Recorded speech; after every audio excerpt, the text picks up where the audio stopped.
beautiful people, welcome back to my channel Desi to Pardesi. I'm Deepika from India. First of all, I would like to thank all of you guys for showing love to my previous video, which is basically just the room tour, but Oh beesh, that video is gonna cringe you for lifetime. still you guys have shown me a lot of love.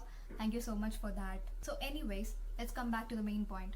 I have gone through all of your questions through the Instagram DMs and through the comments you have put in my previous video, and I've gone through every one of it. I've ditched my procrastinating self today and then decided to make a video about this GKS application process, technically about my experience throughout this GKS journey and about how I got this scholarship and stuff like that. So let's speed run through some stuff, shall we? So about this scholarship, GKS is the Global Korea Scholarship, which is run by NIIED, which is technically the South Korean government. So every year the South Korean government has decided to provide us the international students with opportunities to study in South Korea with a fully funded scholarship in order to maintain mutual friendship between countries, cultural exchanges and so on so. And I'm really grateful that I got this scholarship. So about the courses offered, this scholarship offers for both undergraduate courses and graduate courses as well. So when I talk about this graduate courses, it's for masters, and then it's for PhD, and it's also for postdoctoral courses. So when it comes to the number of seats allocated, the total number of seats which are allocated for this undergraduate courses globally is 220, and the number of seats allocated for this graduate courses globally is 1080. So for undergraduate courses it's little tough, you have to work little hard to get, and it's hard to get in graduate courses as well, so it's okay, we can do it, fighting.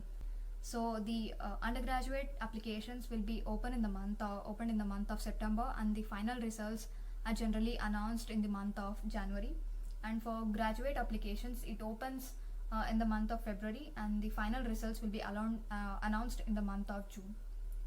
You can also check these details in the website called Study in Korea. I'm attaching the link in the description below. Please go through that website.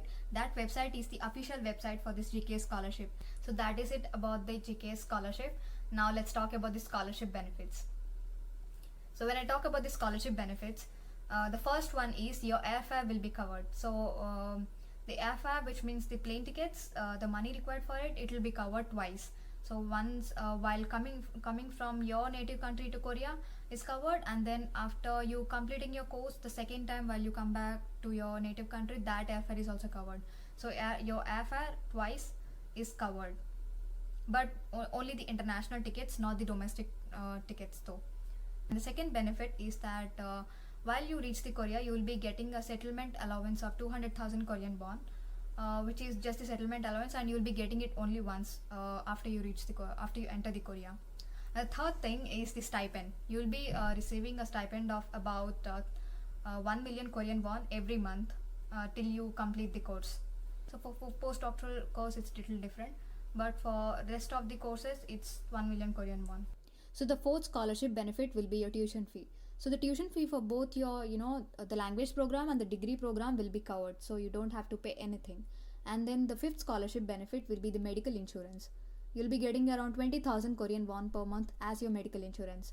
And then the sixth scholarship benefit will be your research allowance. So if you are a research student, you'll be getting around 210 to 240,000 Korean won per semester as a research allowance. So that's all guys, that's the scholarship benefits for you. So let's talk about the qualifications guys. The qualifications or requirements you need in order to apply for this GKS scholarship.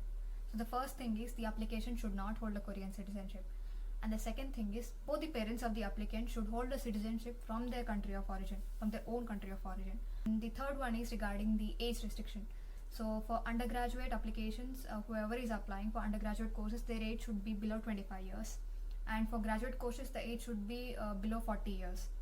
And the other requirement is the CGPA. The minimum CGPA you need in order to apply for this scholarship is 80%. So people, even if you don't have 80%, it's totally okay. I think you still can apply, and you still can give a shot. It's totally fine.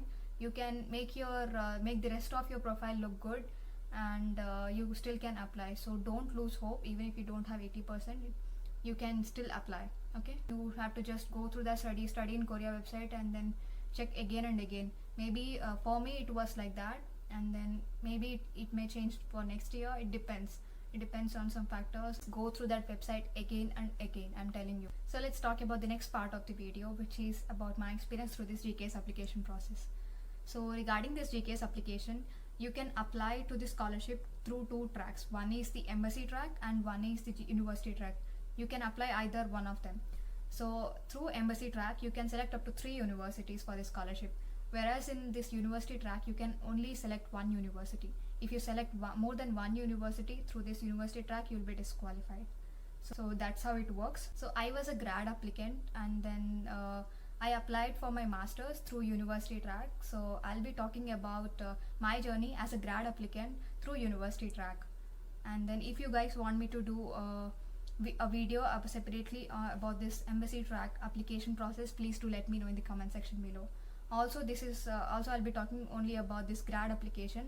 Undergraduate applications is also similar. It's just a little variation. For now, I'll be talking about this grad application, that too through a university track. So let's talk about this university track application process. There are 3 rounds in total. In the first round, you'll be sending your documents to the university first of all, and then the university is, the university which you have selected, the university is gonna check all your documents and then give you a call for interview if needed, depending upon your profile or the university. It depends. There may be an interview, and then you have to give your interview if they ask, and then they are gonna screen out few students. After that, then they are gonna announce the first round results within a month. So that's how your first round goes off.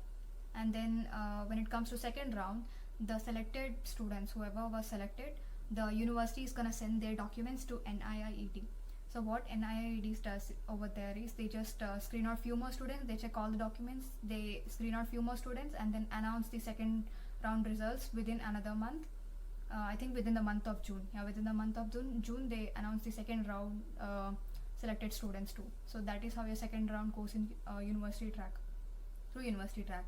And then by the time you if you are selected in the second round, also it is 90% confirmed that you got this scholarship, since the third round is just the medical. If your health is in good condition and if you send all the medical documents properly, the third round will also be cleared easily, and then you'll get this. It is confirmed that you got this scholarship.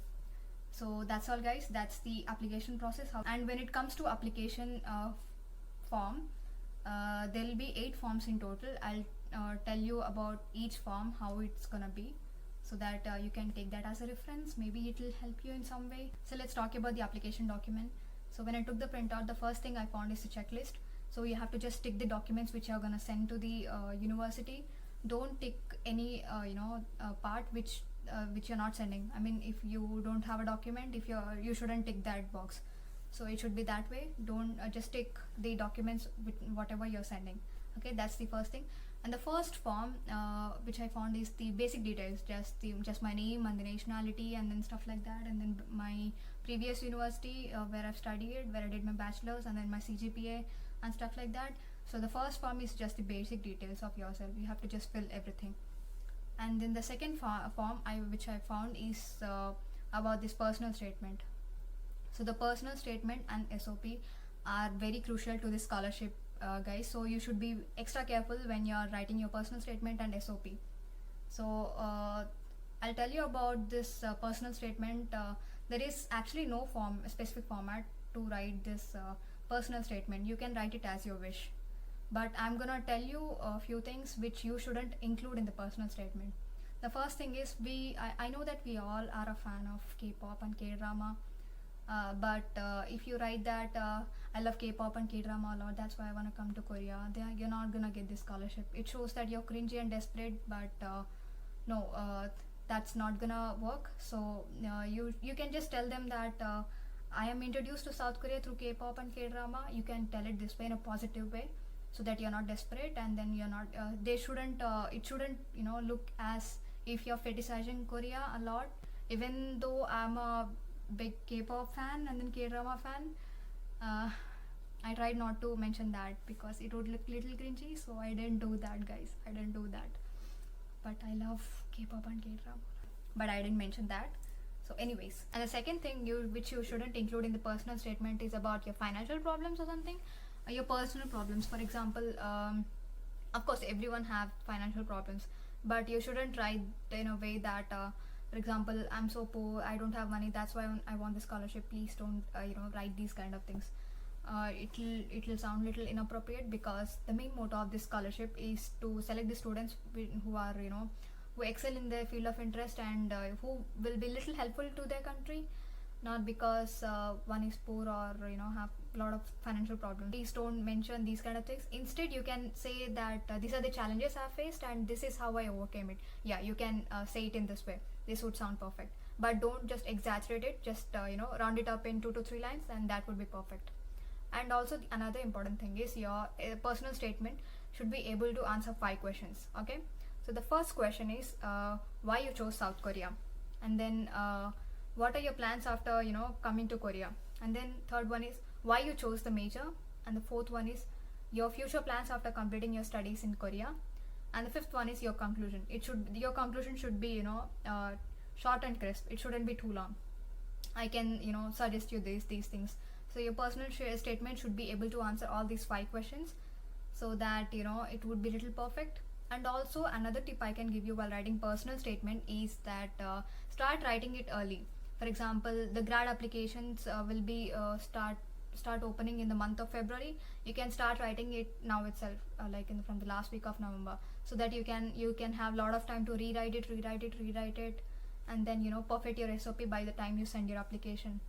And also give it after completing your personal statement. Just try to give it your friends or professors, and then ask them to proofread it again and again for getting a grasp of it. And then yeah, all I can suggest you is rewrite it.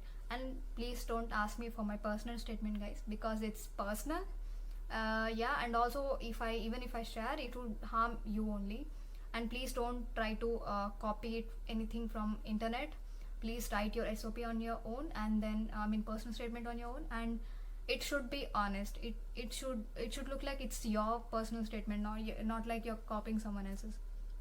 So these are the tips I can give you regarding the personal statement. That's all, guys. That's the second form. And the third form which I found is the statement of purpose. So under this statement of purpose, in this form I found 3 questions. The first question is, what are your plans regarding this Korean language course? I honestly told them that I honestly wrote that I don't have any prior Korean language experience. I don't know the language. I clearly mentioned in that small paragraph to answer that question, because obviously I need Korean language to survive over here. So I wrote it in that way. You can just write it on your own, depends upon your choice. And the second question was what is your study plan? Study plan in the sense over here, this is about your major.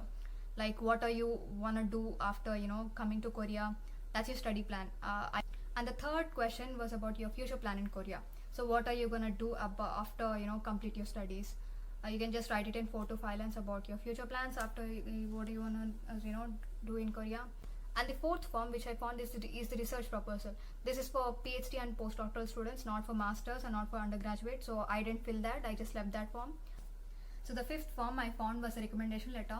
Recommendation is nothing but where you have to just email your professor, or just directly you can meet him and request him for a recommendation letter.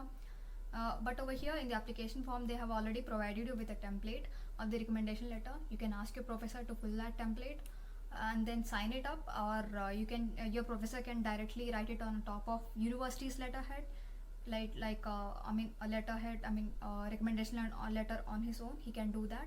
But the 2 important things which you need is the sign of the professor after on the top of the recommendation letter, and then the department stamp. The NID have asked us to wrap the recommendation letter and put it in an envelope and seal it with university stamp. The sixth form is regarding that research thing. So it's just for the PhD and postdoctoral students. So I didn't fill that sixth form.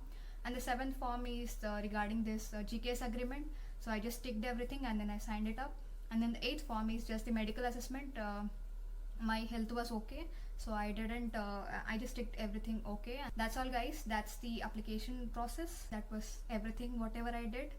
And then the interview, I didn't had any interview, guys. I don't know why. I still don't know why. But still, I prepared a lot for the interview. I was actually scared during the first round that they didn't call me for the interview, and I was pretty sure that I would not be selected, but I don't know what happened. They didn't call me for the interview, but still I got selected. But to be on the safe side, be prepared for the interview, guys. What I prepared was like I just prepared the answers for the questions, which are like why I chose this major first of all, and why South Korea. Generally, I just prepared the questions whatever they asked in the statement of purpose. Yeah. So that's all, guys. I'll be waiting for you in Korea. Please apply sooner and then get the scholarship and then come to Korea. Please meet me. I'll be here as always, so that we can have fun. And guys, whoever is asking me to make videos in Hindi, I'll make it clear. मैं basically Andhra से हूँ, तो मेरे को तेलुगु बहुत अच्छी तरह से आती है, लेकिन हिंदी थोड़ी थोड़ी आती है. इस वीडियो देखने के बाद भी तुम लोगों को मेरी हिंदी सुननी है तो फिर बता देना. मैं नेक्स्ट वीडियो में हिंदी में बात करने की कोशिश करूँगी, लेकिन उम्मीदें मत रखना क्योंकि मेरे को हिंदी इतनी फ्लो में नहीं आती है. थोड़ी बहुत वो मैं बात कर सकती हूँ, लेकिन वीडियो थोड़ी डिफ़िकल्ट होता है. नेक्स्ट वीडियो में देखते हैं. Until then, bye bye.